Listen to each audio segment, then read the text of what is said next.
Ladies and gentlemen, I'm proud to welcome to Athens, on behalf of the Greek government, the 20th anniversary of the energy community.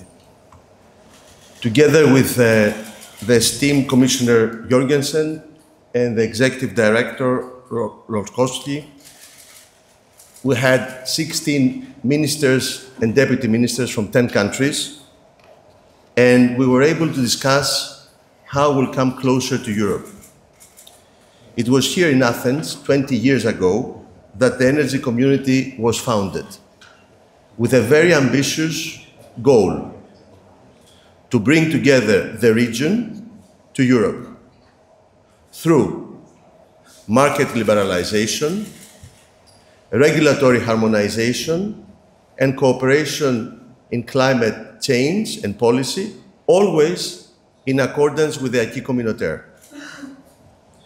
Our region was and still remains a part of Europe that is not fully integrated. And this poses a structural disadvantage for all of our citizens. And this is now realized by all the participating parties. I'm very optimistic after the first session of the meeting, because all the contracting parties expressed their commitment, their strong commitment about market coupling. I think we should be proud about the progress we have in terms of the natural gas. This has been a change of gravitas with a vertical corridor. We are no longer dependent to Russian gas, but we have seaborne LNG coming from the south and reaching up Ukraine and Moldova. But there is a lot of work to be done in terms of electricity, a sector which is complex, technically complex, heavily regulated, and constantly changing. But this is the time for our region to catch up and bridge the gap for the prosperity of our citizens and for the entire region. Commissioner, thank you for being here, and thank you for the constant help you're doing to the region for developing and allowing us to catch up with the rest of Europe. Thank you, Minister, and thank you so much for hosting us here today to mark the 20th anniversary of our energy community. Indeed, we have come a long way. Our collaboration is a close one.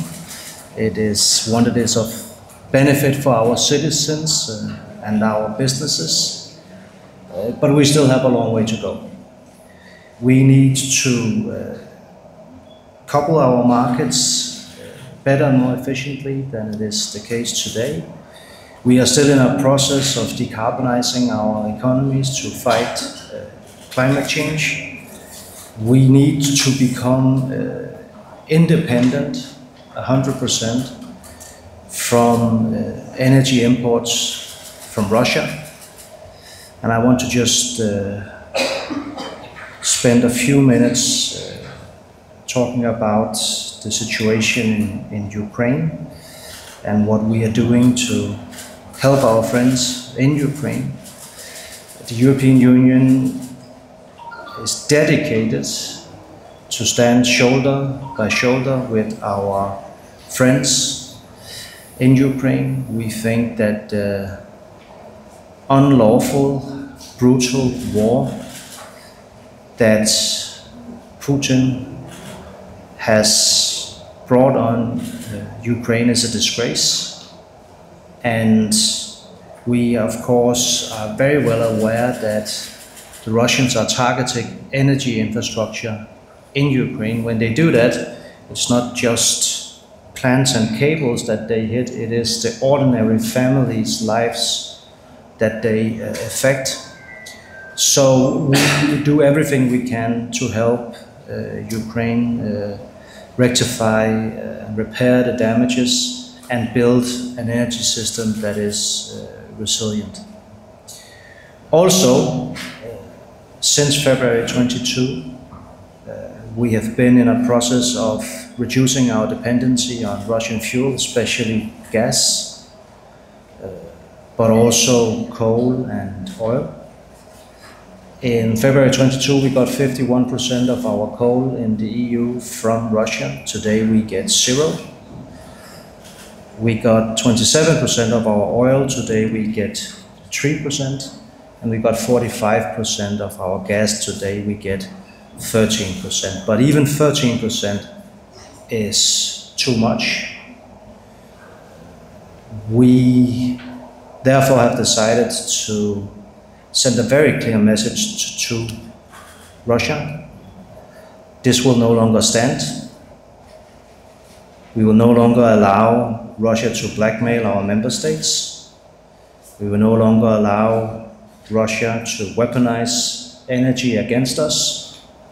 And we will no longer indirectly help fill up the war chest of Kremlin. So we will ban import of gas from Russia.